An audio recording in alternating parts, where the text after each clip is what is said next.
community radio station. We'll provide you with more information. Hi, it's Queen Bree, Director of Clean Greens Farm and Market, and your host of Clean Greens Living Live, broadcasted on Rainier Avenue Radio. And me, Robin T. We are here to invite you to our biggest celebration of the year, our annual Lottie Cross Harvest Dinner, on Tuesday, November 16th at 6 p.m. Check out our cool lineup. We will be having a sit-down chat with the one and only Doug Baldwin Jr. We also have in the house DJ Mr. Nice Guy, raffles and pictures from our very own comedian and activist, Deontay Damper, and the rest of our Clean Greens Farm family. Get tickets by emailing us at cleangreensevents@gmail.com or go to our website at cleangreensfarmmarket.com. Holla! This is Monique Lee from the Afternoons with Monique show. I'm also the owner of Seattle Love Broker, a relationship consulting and matchmaking company. Tune in every Thursday afternoon at 1 p.m. to listen to intriguing, informative, and entertaining guests share stories of their past and vision for the future of our community. Yo, what's good? It's D Money. You should definitely check out Fresh Juice every Wednesday, 9 to 11 Pacific, right on Rainier Avenue Radio. With pint-sized Patron, P-Treasy to Don. Y'all be sure to clean your mirrors as we play brand new hip-hop and R&B from locals and worldwide. ID yourself, a.k.a. Malcolm Flex. Make sure you check out Fresh Juice every Wednesday, Pacific Standard Time from 9 to 11 p.m. And to get those exclusive interviews that we be doing. Sipping a brand new fresh juice every single week. Every Wednesday, 9 to 11, Rainier Avenue Radio. Yeah. Metro League High School football is back. He tackles off to the races. He could go all the way. He could go. Touchdown. Turn of Metro League High School football, Friday and Saturday nights on Rainier Avenue Radio. Makes a stutter step inside, breaks a tackle. He's on the run. He's going to take it all the way. He's going to take it all the way on the sideline. Exciting Metro League football live on Rainier Avenue Radio. World. It's back. You're listening to Rainier Avenue Radio World. Check us out on social media, Facebook and Instagram, Rainier Avenue Radio World, and on Twitter at Rainier Ave Radio. You're listening to Heartbeat Radio. I'm your host, Cindi Bright. Heartbeat Radio is a conference aimed to take the pulse of corporate America. Opportunities for people of color, we're getting lost in the shuffle of change. I'm that provocateur of change. The hearts of corporate America are addressed. Access and opportunities will be accelerated for all people. Through Heartbeat Radio, you will gain a deeper understanding of what is necessary for change. Good evening, everybody. Welcome to Heartbeat Radio. I am your host, Cindi Bright. It's the day after elections, and while there are still many ballots out being counted, I know many of us we're disappointed with several of the races that we were hoping for, and there's some pretty exciting stuff happening. I wanted to make sure, to keep belief in our community that there is hope for change. You all know I deal with politics and I address business issues around diversity, and I'm excited tonight to have a company that is actually living their own values and is actually focused and doing the work. Not just performative in nature, but actually doing a lot. I'm thrilled to have them back on. They were with me earlier this year in April. I had their CEO on, Mike Lefevre. And tonight I'm thrilled to have both the executive chairman, Roderick Jones, and Monica Palmer, who is the Director of Marketing and Strategic Growth, with us tonight to talk about all these wonderful things that they're doing. And so let's welcome corporate America. Let's welcome Roderick and Monica onto Heartbeat Radio this evening. Hey. Hi, Cindi. Hey, Cindi. How are you guys this evening? Very well. Good. It's the first time, Roderick, you're usually on the audio only, and I don't get to see you, so it's nice to see your face. It's because I'm still for a moment rather than driving or flying somewhere. So. Driving. Well, I'm glad to have you guys back on. I'm so excited to talk to our community about the work that Concentric is doing. But I'd like somebody to talk about who Concentric is. Let's talk about the company and what it is you guys do. Let's just kind of start there so that our audience knows who you are and what you're focused on.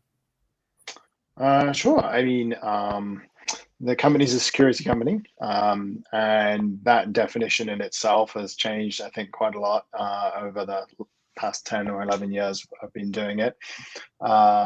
So we do all kinds of security, really, and we've had a lot of growth in the company. So we do everything from cybersecurity through to physical security and everything in between. So all kinds of things you wouldn't consider of security fall into our bucket, and we have to sort of answer some pretty interesting questions for our clients. So if there's something around security that comes up, we're generally the ones on the other end of the phone. That's probably the best way to answer what we do. I think we're now in the top 20 in terms of companies in the United States by revenue as a security company, and we're certainly the biggest independent company on the West Coast. That's awesome. And Monica, do you want to talk with us? I'm happy to see you face to face again too. Yes. Yeah, I want us to talk about, let's just start with diversity, because last time when we had Mike on the show and we were talking about some of the efforts that you guys were making, I'd love to hear over the 6 months where you've come since April. Do you want to kind of rehash a little bit about where you were and where you are now? Yeah, absolutely. So we were really gearing up our DEI efforts. We had started a DEI kind of working group internally, which was sanctioned from the C-suite and have numerous of our team members a part of. So we were really getting the baseline set up, kind of figuring out where our numbers were, wanting to put some goals together and still figuring out what those were going to be, which I'm very glad to say we now have what that's going to look like.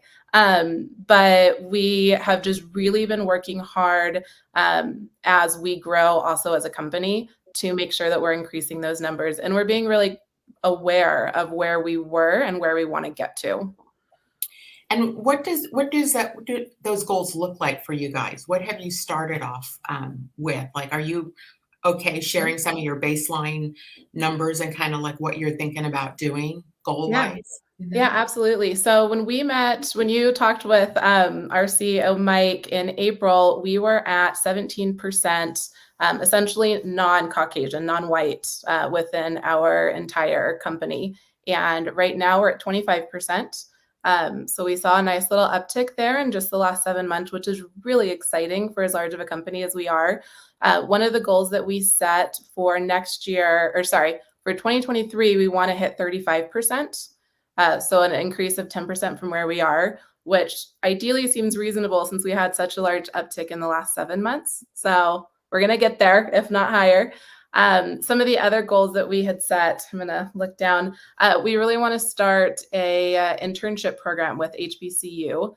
And by we really want to, meaning we're in the works of that right now, which means so much and is incredibly important.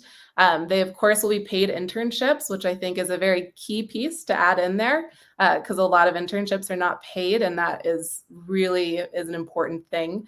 And then we are also going to be working on posting jobs, not just on LinkedIn, but on other platforms and on other part of organizations. What do you attribute your uptick, your 8% increase towards? So internally, we've been talking through that, right? Because we want to make sure we're replicating what we've been doing since we've been seeing an increase. We haven't completely pinpointed that, to be open and honest with you. We have been working with a women's group in security, and they've been posting our job posting on their social platforms, which is great. We are still posting it on LinkedIn. That's still our primary. We've also I created a DEI page on our website that we have all of our goals on. It's very transparent. It's very out there. And that's something we've also been sharing on our social. So from my opinion, what I would like to think is that we're seeing applicants seeing those and ideally seeing that we are a culture of a company that has that front and center, and they can see that in numerous places, as well as on just discussions that they're having through the interview process and even before online. So I would like to say that's where it's coming from, but we haven't pinpointed it exactly. Well, one of the things, and Roderick, I'd love you to chime in here, in my tenure of knowing you, there is an authenticity that comes through when I talk to leaders like you. And when you heard me say, as I introduced the show, a lot of DEI efforts have been just nothing but performative. And many companies say that they want DEI work, but they don't put their actions behind it. Because I do want to dig deeper into racial progress also. But Roderick, talk about your values as a chairman of this company and why you are doing the things that you're doing, because there's some really great stuff we'll get to that you guys are doing that is unheard of from my perspective of 30 years in corporate. So yeah, I think the journey really starts with understanding that you operate in context. As a business, you're part of society.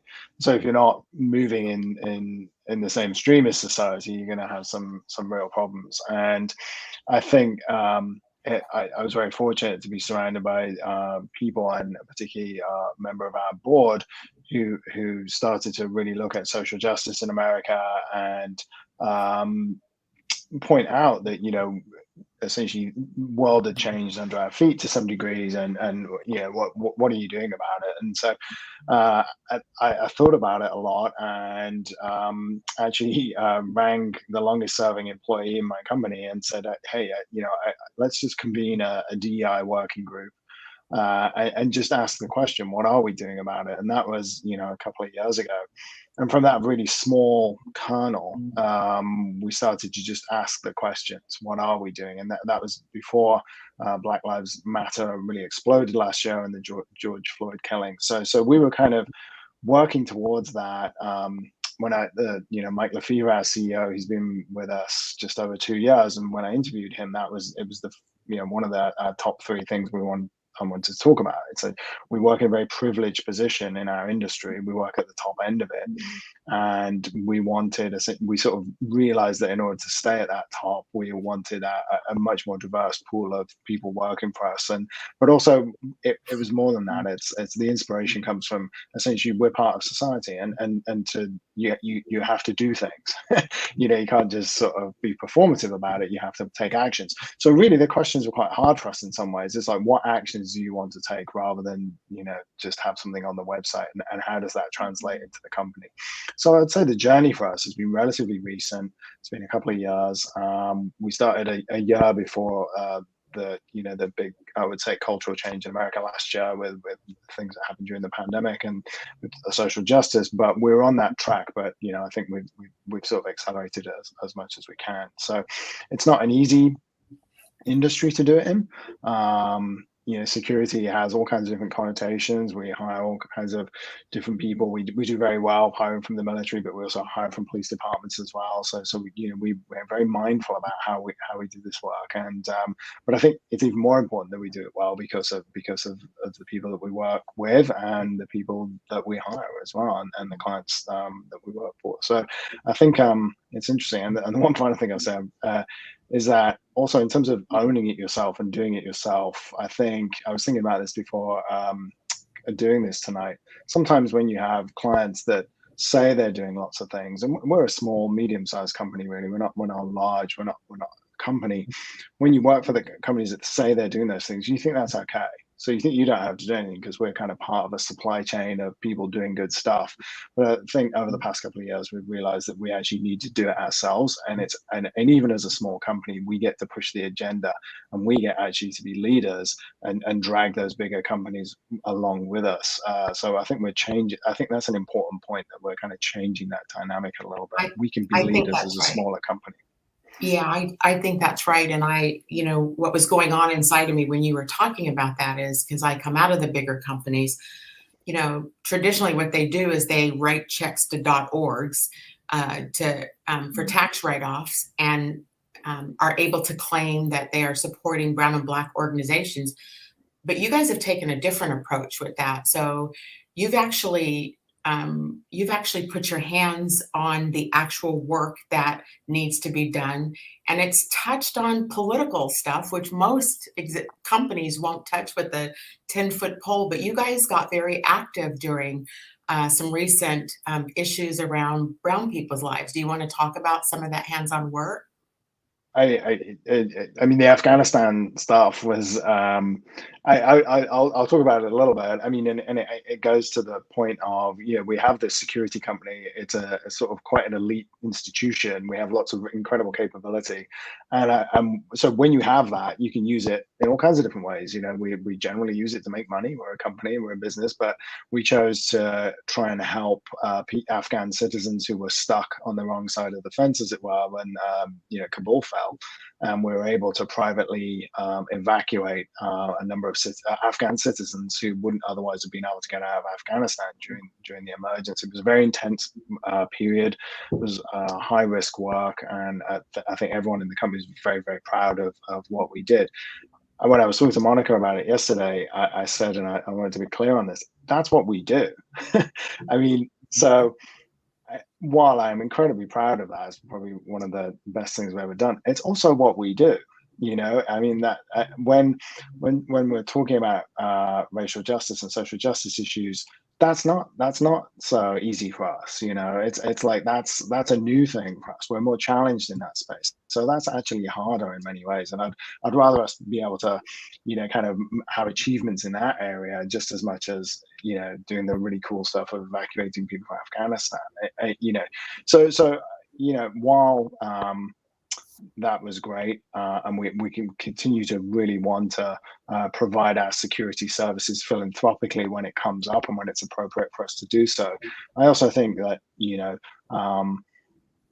the hard work around social justice and racial diversity in businesses is just as necessary and just doesn't get talked about as much because it's not such a great tagline. Well, let's talk about it then. I was wanting people to hear who you guys really are at your core before we dived deeper into racial progress and racial issues. What did the George Floyd movement or the issues around his murder do for you personally, and what has that ignited in you as a company? I mean, I think personally, as anyone, any human watching it, you're outraged, but you also understand the systemic issues behind that. It's not, it wasn't the first, it won't be the last kind of, for want of a better description, extrajudicial killing that happens in that context. You look at it and you just think there's just so much wrong with the system here, and we've been seeing it for a long time. That's a lot for me to take in and translate into any kind of action. So I think for me personally, it was a sort of a clarion call to kind of, okay, you've done some things, you've started, but this really is, you don't want to be on the wrong side of history with it at all, and you need to do more, really. So but I also think there's an extra element there as well, because I actually 20 years ago I was a police officer in London, and just intimately understand that kind of use of force kind of things and how and when that kind of things go wrong. And that's our business as well. So we were trying to seek ways to contribute to that debate in an expert manner, try and think through some of those issues and be a voice of, support essentially on all sides of it, but I'll stop there because, give Monica a chance to answer, but, it was certainly a moment of change for everyone, and we're in a fortunate position to be able to do some things to change. Monica, did you have some thoughts about that? Sure. Just a personal side of it, it was a lot. Unfortunately, it wasn't anything new. It was just caught on video, right? So it was something that was able to elevate the conversation that's already been happening to a different level, and ideally actually get some spotlight and hopefully some change around it as well. But it was a lot. I wasn't working at Concentric at the time of last summer when all of that social unrest was happening. But on one thing on the corporate side, at the time I was working in financial services, and I was on the leadership team within that company. And I remember we had a meeting about 2 weeks after that happened, wondering if it was something that we should bring up internally to our employees and recognize what just happened. versus just not saying anything as a leadership team. And I was on a Zoom call. There were 5 of us. I was the only person of color, which is just uncomfortable in those types of situations when that's the topic, to be honest. And we all went around in that Zoom meeting, and I said nothing until it came down to I'm the last person on the call. And it was very stressful for me because on one side, I wanted to talk through it, and it's even hard for me just to explain because it's still a lot to process. But there was also a part of me that was like, I got nothing. Like, I can't explain to these individuals on this call what I'm feeling when I don't fully understand what I'm feeling and how to articulate that. And so I did on that call, just said, I can't talk about this right now, which was terrifying as a leadership perspective, because that's what we were there to do, is figure out what we were going to talk about with the team. And I, at the time, wasn't able to contribute, which felt a little failure on my side, that I wasn't able to voice that. But it's also an extra additional stressor when I'm the only person of color on that call, and voicing the opinions that I had. So, are you currently the only person of color on your leadership team now? I'm not. You're not? What is the conversation at Concentric? Like, you weren't there when that happened, but what is the nature of what is happening inside of your organization, not just then, but post that? Look, we had elections last night. We saw a lot of the Black people who ran did not win, who were the folks who were pushing for progress. And so, I was looking reluctantly at social media this morning at people being disheartened over, we just can't seem to progress this. We're looking across the country. We're seeing, the red wave is starting to happen again. How does your workforce, how does your leadership team, how are people reacting internally to your company right now about these issues?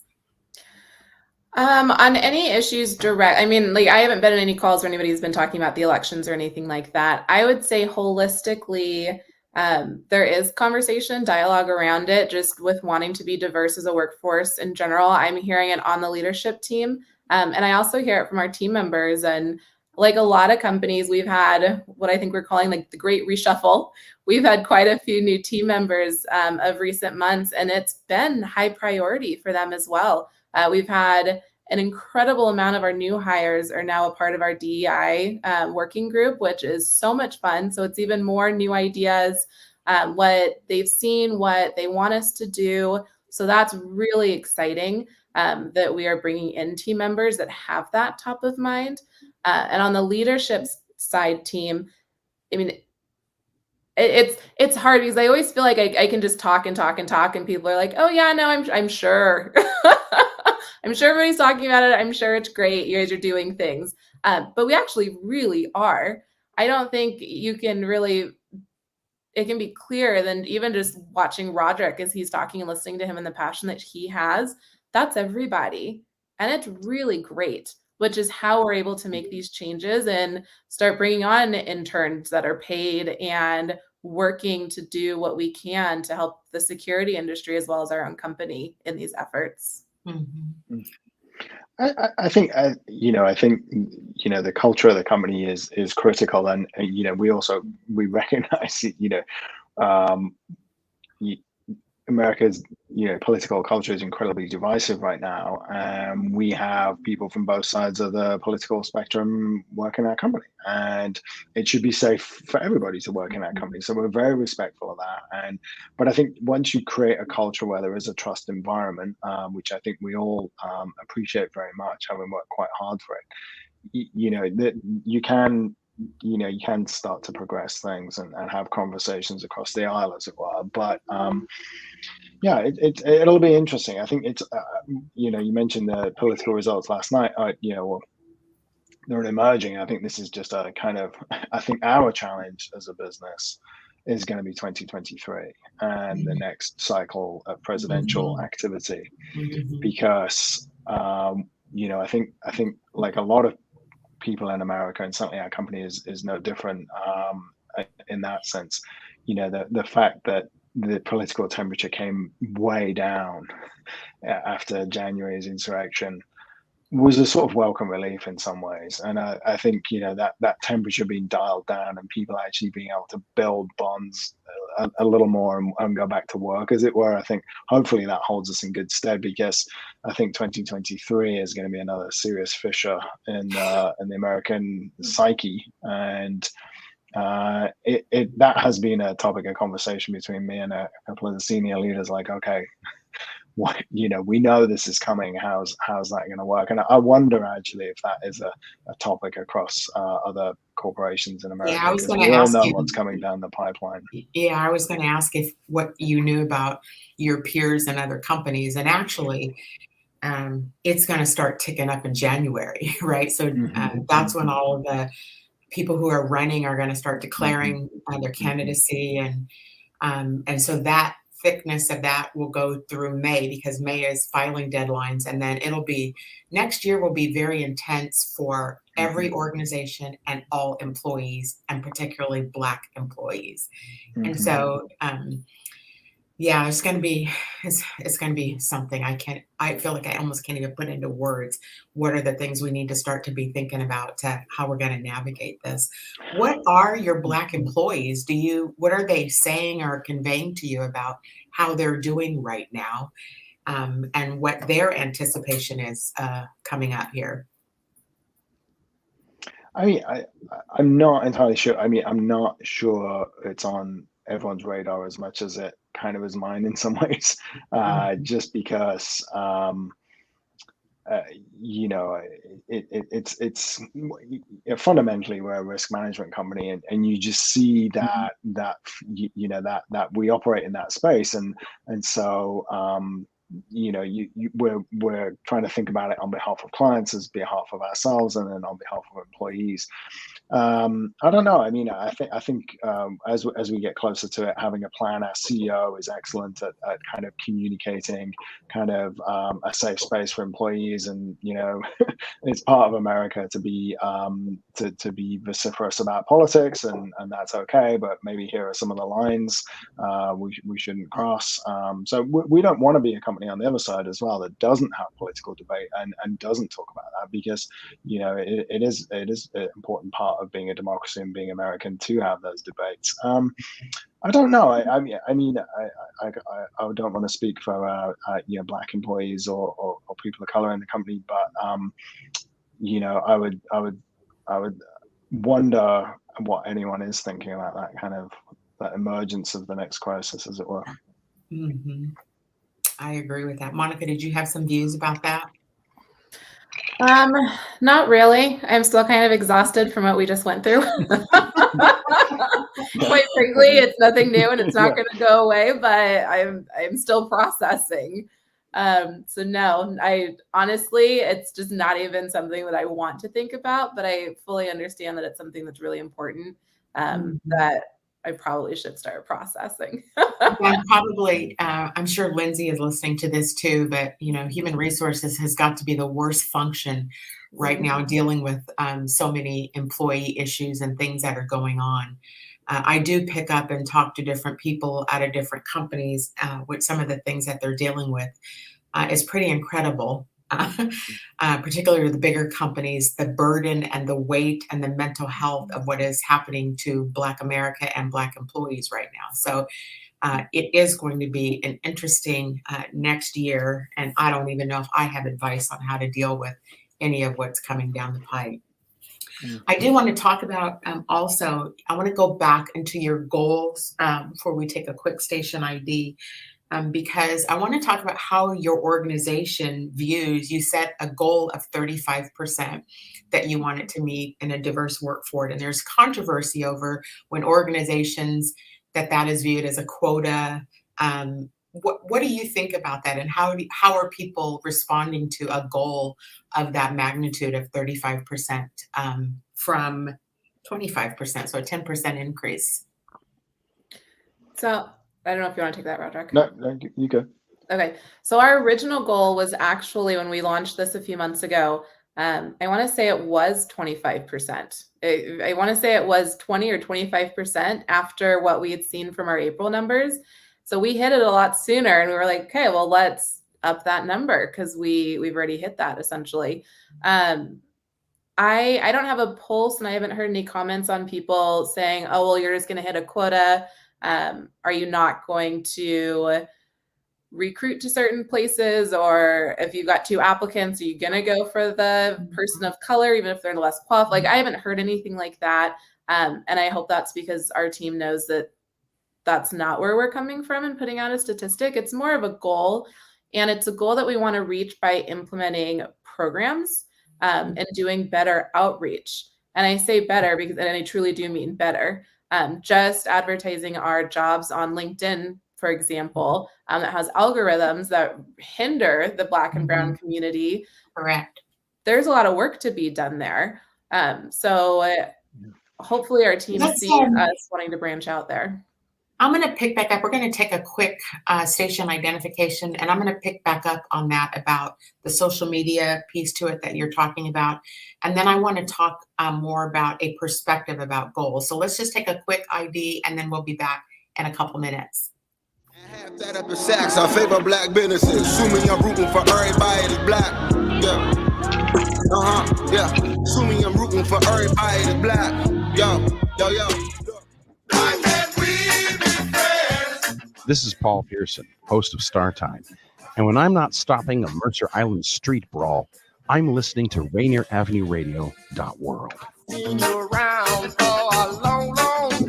There is no secret why Downbeat Magazine calls this Seattle's most important annual jazz event. The 33rd annual Earshot Jazz Festival hits Seattle stages October with one-of-a-kind live jazz performances and video live streams all the way through November 7th. This year's Earshot Jazz Festival features established masters like Diane Reeves, Tuco Valdez, Dee Daniel, and red-hot young stars like Theo Croker, Emmanuel Wilkins, and Samara Joy, celebrating both Seattle's history and its future in the world of jazz.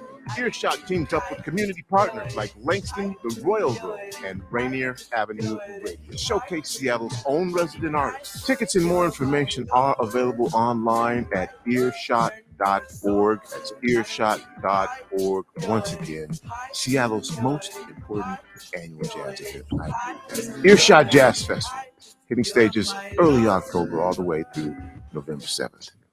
Call for more information.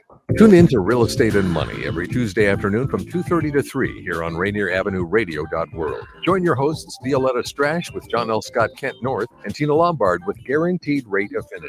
They'll help you navigate the waters of our volatile real estate market and offer you some guidance on how to make your hard-earned money work to make your dreams come true. Learn about current trends, get tips on financial matters, and have fun, interactive discussions about your home inside and out. That's Real Estate and Money. We got the feeling now. R&B, soul, funk, 50s, 60s, 70s, 80s. We give you all that and more on Star Time. Join me, Paul Pearson, for a 2-hour trip through the history of R&B. A new episode every week on Wednesday at 2 p.m. Come and get the feeling on Star Time on Rainier Avenue Radio.world. November is American Indian Heritage Month, so please join Rainier Avenue Radio.world to celebrate all month long the history, the contributions, and the accomplishments of our first Americans. Again, please stay tuned to Rainier Avenue Radio.world to celebrate and honor American Indians during American Indian Heritage Month. Would you like to see when your favorite Rainier Avenue Radio show comes on? Check out our show schedule, updated weekly at rainieravenue.radio.world.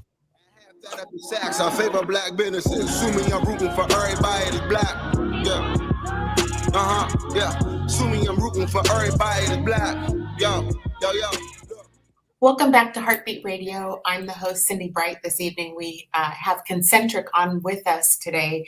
They are a securities firm.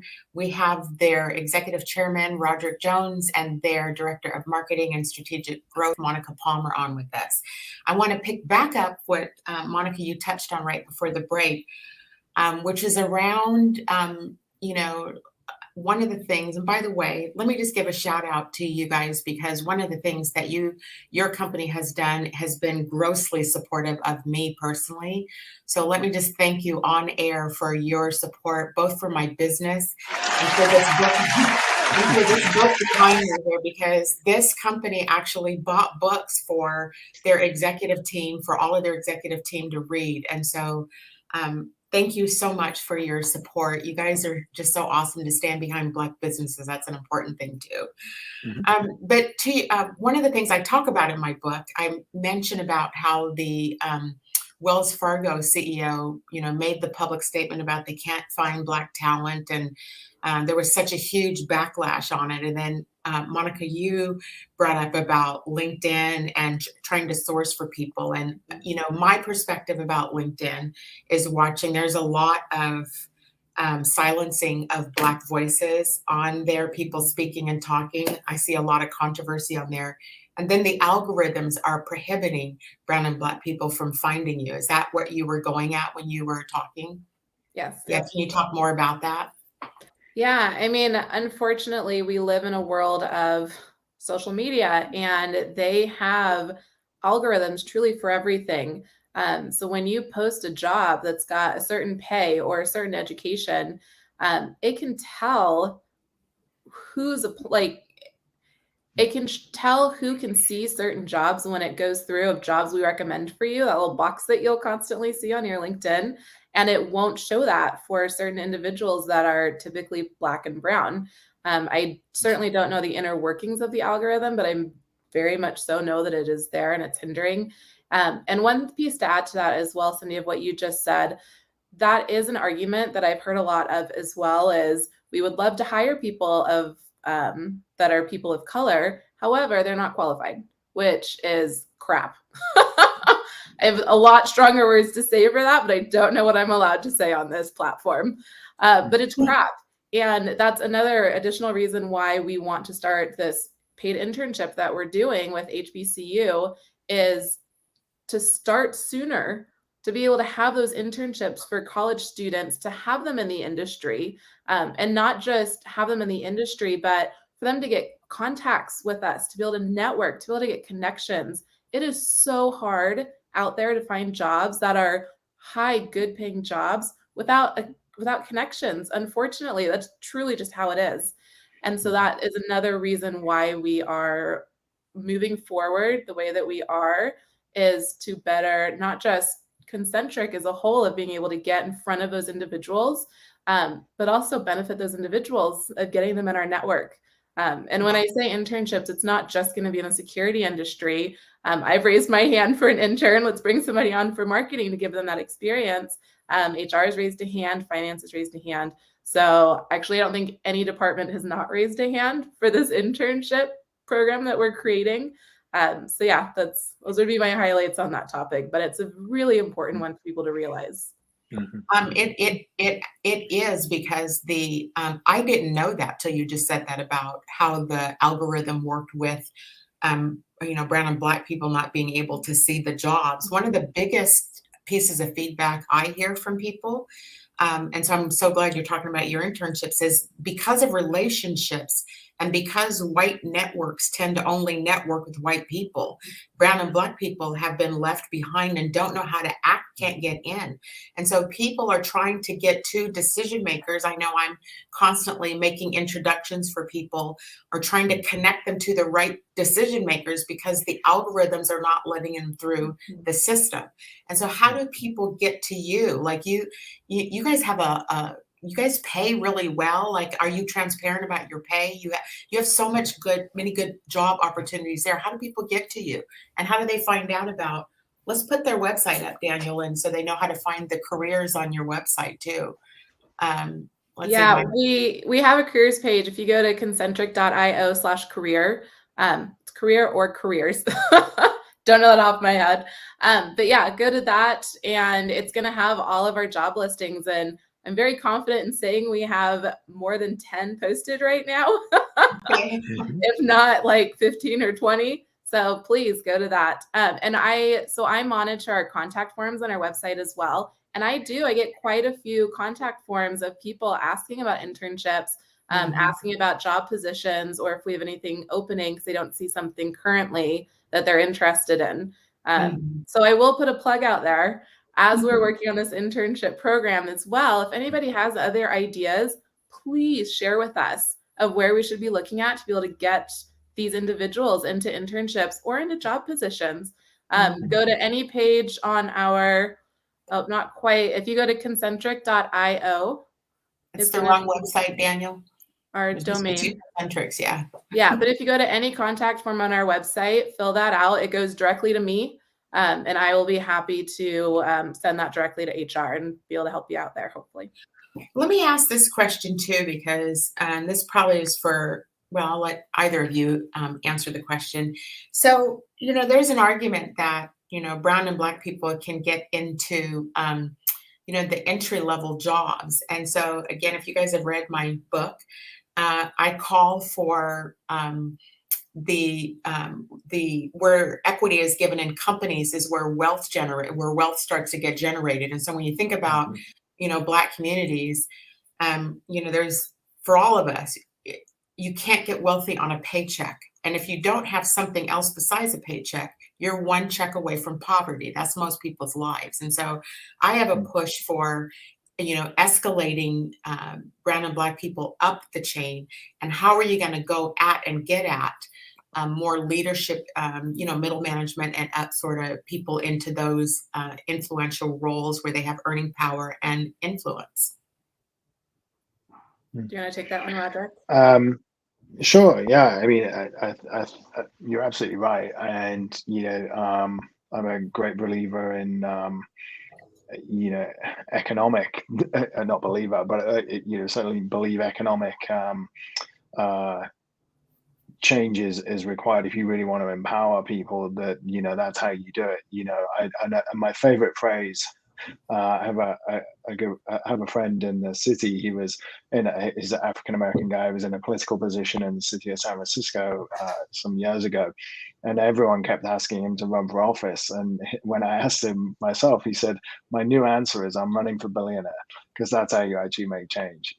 And that answer stuck with me for some time.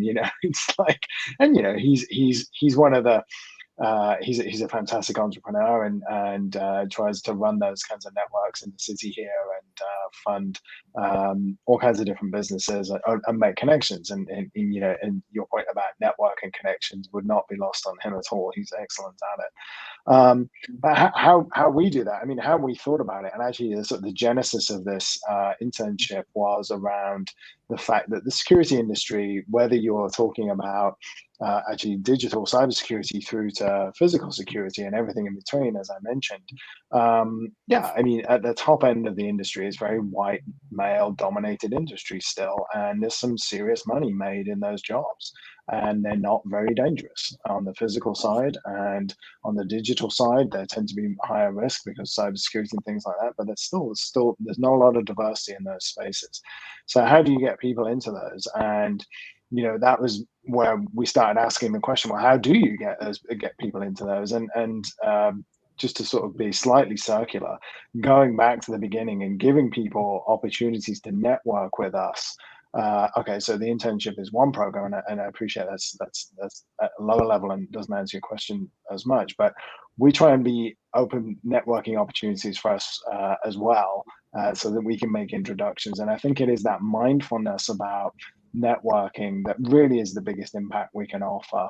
We can, of course, and we will employ people ourselves, but it's the introductions. It's the kind of, oh, I heard about this job at, a Seattle startup, or, different things like that. That's where you make an impact, because that isn't driven by capital. It's driven by people. Venture firms don't sit around thinking, I know, let's go and, hire 20 Black executives for our next fund, and then we'll give them $20 million to create wealth. That's not how it works. So it's these human connections and human networks, and we try and do that. And I think we have done a good job of that. We were obviously constrained like everyone else through the pandemic, but it certainly remains just a cultural itch we have to do more of that. But I think it is opportunities socially, business-wise, and all of the different mechanics of that kind of networking piece come together in that space. Do you think that because of, and I think maybe you've said this, but the nature of what you do is securities, and so when brown and black people, or at least when I hear that term, I think of police officers, which is like a red flag for brown and black people to get step into that space. Are people stepping into that space at all, or what can you offer about why it's a good time for people to step into that space now? Yeah, that's a really good question, and again, one that we were very, very mindful of a couple of years ago, and even beyond that, because it does have different connotations for Black people and Black and brown people, and we thought about that. And now we have an easy answer, which is that the United States military is very racially diverse, and we recruit a lot from that area. So that's our easy answer. Our second answer was, okay, well, how do we access younger Black talent that wouldn't think of doing this kind of work?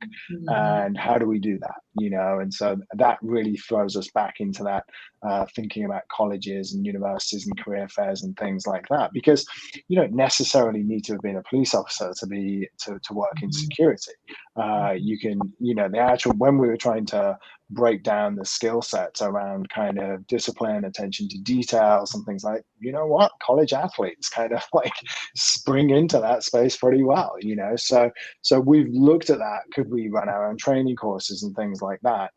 So I think, again, starting with an intern program to kind of build the building blocks around that, but we were very cognizant of the sometimes negative connotations around policing in that community. Now, having said that, obviously, we also work with a lot of former Black police officers and former Black police officers, so it's not one for one,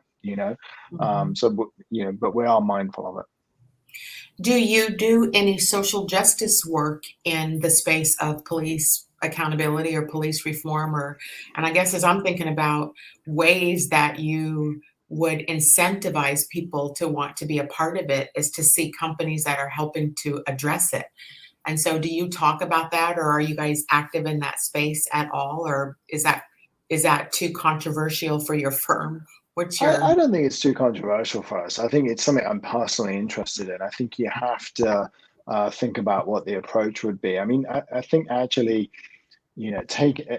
clearly there's a very emotional component of this, but when you look at it from a tactics and approach position, so much of the issues is around escalation and use of violence, and we've had some of our actually military guys who work with us from very elite parts of the military have been working and are interested in building these de-escalation companies with police departments. So we've had tentacles in this space to try and understand that. And I think if you look at a lot of how police departments spend their money, no, they don't want to get in these shootings. It's kind of a series of very poor mistakes lead to these like confrontations, and I think that work is really interesting. Whether we go ahead and do that commercially or in a sort of non-profit way remains to be seen. We are, as I mentioned, interested in doing more things philanthropically. So I'm guessing there will probably be an opportunity for us to do that in the next few years. We do get interested in some of these use of force issues and provide expert consulting in some of those spaces. So I think it remains to be seen how far we go with it, but I wouldn't say it's too controversial for us. And I think having an open dialogue with the police, again, having been a former police officer, is I'm very comfortable with it. And Monica, you mentioned before the break, because when Roderick was talking, I had a cynical thought that went through my mind about qualified, right? Because there's a lot of cynicism around police officers, in fact, can hold badges and guns without being formally educated. And we're forcing people into entry-level jobs to have bachelor's and master's degrees to come in. And so when you think about that piece to it around who defines who's qualified. How are you approaching that, or how are you thinking about that? You mentioned it, and so I'm fascinated to hear what your thoughts are about that. Great question. I think our HR would have a better insight to that than I do. I'm not trying to put you on the spot. I mean, No, you're fine. I just want to make sure. I think just thinking of being qualified within a work environment, there's two parts. There's going to be the education piece of being qualified, and then there's going to be the real life experience piece of being qualified. And they go hand in hand. Sometimes it's more on the education side. Sometimes it's more on the practical life experience side. And I am confident in saying that is something that our HR team looks at, both of those, when we're looking at qualifications and who's able to fit roles. On a personal level within qualifications, I have definitely learned that you do need to hire for people who have some skills, of course, for what you're hiring for, but things are trainable, right? So if we're taking people in different forces, if they are, how do I explain this? If we're taking people that aren't quite as experienced as what we need in force, or if they are armed guards or whatnot, those are trainable qualities. What I would hope that we're looking for is just who they are as a person and what they are. So I was going to add that there are companies that are talking about, or that are actually doing things now around the whole person. And I think that the qualified conversation is an important conversation, because it has been the crutch of how brown and Black people have been removed out of candidate pools and removed from access into leadership jobs. I've watched it play itself out a number of times. Corporate America has been historically snotty about schools that they want people to come from. I've talked to many leadership teams. Now they're understanding what an HBCU is, but last year I asked many executives and they didn't even know what the acronym stood for. They were focused on Yale and Cornell and all that sort of stuff. And I've got a Stanford kid, you guys know, I'm not hating on Ivy League, but the people who were requiring young people to have those educations, many of them themselves did not, in fact, come from those schools. And so they were holding these double standards, and it was the way to keep people out. Is that a practice that you guys have, or are you looking at the Division I and Ivy League versus? I got disabused of that many years ago. I hired an Ivy League guy with an MBA, and I fired him in 6 weeks. Couldn't count, which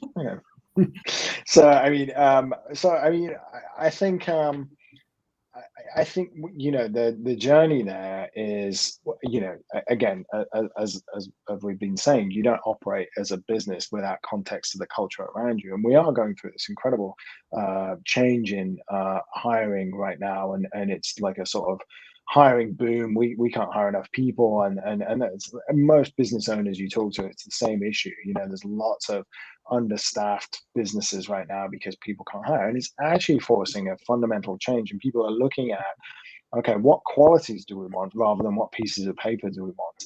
And that is, I think, can only be beneficial. Google led the way with this, to be fair to them. They broke that kind of like, we'll only hire Ivy League people a long time ago, because they're looking for certain qualities. It's a lazy way to hire, and you often don't get what you want. So you are looking at other qualities, and you can have some mental maps in your mind about what kinds of things. We know we have some ideas of what works for us as a business in certain roles, and then mapping those onto candidates is the challenge. But I think this great reshuffling of people who have left jobs, and people are starting to look for qualities rather than pieces of paper, and that can only be to the good, and should open up fundamentally more opportunities. And for any other business leaders who are listening to this show, or who will be hearing this show, because I will be sending this show to some folks to listen to in corporate America, C-suite people. The other question around that is, do the people who are making the decisions about what other people possess, do they in fact themselves have those qualities? And so If they are not the people, if they are operating from a false, what is the word, imposter syndrome? That is often the case in many of the bigger companies. You have people who have hiring and firing authority, but they are pushing away people that they are threatened by or scared of, and they will use the terms they don't have those characteristics or those sort of things. And so that's another layer of issues that has to be contended with, is the decision makers need to pass the same filters. Would you agree with that? Yeah, I would say absolutely people hide behind it, but I would add a caveat. You might have had the right skills 2 or 3 years ago, but you might not today. We're operating in an incredibly fluid environment right now. And I know for myself and for our CEO, I mean, and for our president and the executive team at the company, they're very curious people and very humble people. And I was on a phone call today saying, I really don't know this stuff. That's not for me. I'll be over here because like you might have been the right person for that job 2 or 3 years ago, but the environment, the economic environment has changed so fundamentally that you won't necessarily have the fluency to understand, what you're dealing with. So I think that I would add that caveat. I think absolutely people do hide behind these kind of like characteristics to kind of protect their positions in organizations. That's a bureaucracy, right? But I think the interesting thing is actually, if you've not been refreshing your worldview, skills, intellect over the last 2 or 3 years, you're likely to not be qualified for the job you're doing anyway. That's interesting. I haven't heard anybody say that yet. That is an interesting statement. We've just got a couple 3 minutes here. I wanted to ask you, Monica, because I know you specifically read my book, and I read your write-up of it about you had to take a break on it. And, I asked you, I want you to know this, Roderick, I tested Monica subtly to see if I was going to pick up a hint of anything that wasn't authentic about what you guys are doing, and she passed. I mean, I'm good at that. I'm good at that, and I wasn't. I'm going to have them on. I need to make sure you guys are living your values, and I will attest to the public that you are living your values, and that is rare and awesome. Monica, you said, because I had asked you about it, I'm like, do you have any of these people in your organization? And you weren't recognizing some of the characters. And so whatever you guys are doing in that space, you must stay on that track, because my story that I talk about is so real to so many people. You recognized it from a prior company that you were at. And so it is so, I don't know, did you want to comment about that at all? No, I mean, I think your book's very important, and it was a really good read for me, and I think it's a really good read for everybody. I genuinely think everybody should read it. In the first chapter, as you know, it's the background story of what you went through. And as I had shared with you, I think I was halfway through that first chapter, and I had to put your book away for a week. Because it resurfaced a lot of situations that I had gone through as well in corporate America that, quite frankly, I'd forgotten about. And there were quite a few examples that you had shared that had me reassessing some of the situations that I had been in my early 20s when I just got into corporate America that I didn't even realize were racial until I was reading your book and processing it, and realized those pieces. So talk about needing a little bit of therapy, which is a good thing after going through that. But going back to me giving it to my executive leadership, I handed Roderick, our chief of staff and our CEO, a copy. And I think it's really important for companies to read that, because they need to be aware of what other people have gone through. It's not necessarily just what they might be going through or not going through within your organization currently, but it's what have they gone through in the past. I had a lot more wounds that I didn't I knew there were a lot there, but your book brought a whole bunch of other ones that I looked back and was like, okay, that was not cool. I went through that. What? And I think it's really important for people who don't go through that to realize that, especially as they're bringing on more Black and brown people onto their organizations, there's wounds there. And it's really important to realize that, and honestly, to have support for that and an open dialogue within the executive leaders and those employees. It's a brilliant point, even though I wasn't trying to get a pitch for selling books. Thank you for pitching the book, but it's a very important point about not understanding who we are as brown and black people. We can no longer, at least the trend right now is we can no longer front and behave or code switch in organizations anymore and not be able to show up as ourselves. The trauma that we've all lived through and continue to live through and heading into 2022 are going to be under attack again. We all know that. We're out of time, and I want to take a minute. Look, Roderick, Jones, Mike Lefevre, Monica Palmer, Lindsay, like all of your team, Laura, I don't want to forget those of you who are out here in the front as corporate America doing the work. I humbly thank you for coming onto the show and talking to our audience about the work that you're doing. For our listeners, I hope that you picked up that this is a phenomenal company to work for. We've showcased it, what their website is. It is concentric.io. Have a look at that. If anybody needs direct connections to the company, you can email me at cindy@cindybright.com. Thank you, everybody, for joining us this evening. Thank you both for being on the show this evening. Thanks, Cindy. All right. Thank you, Cindy. Black businesses, assuming I'm rooting for everybody that's black. Yeah. Yeah. Assuming I'm rooting for everybody that's black. Yo.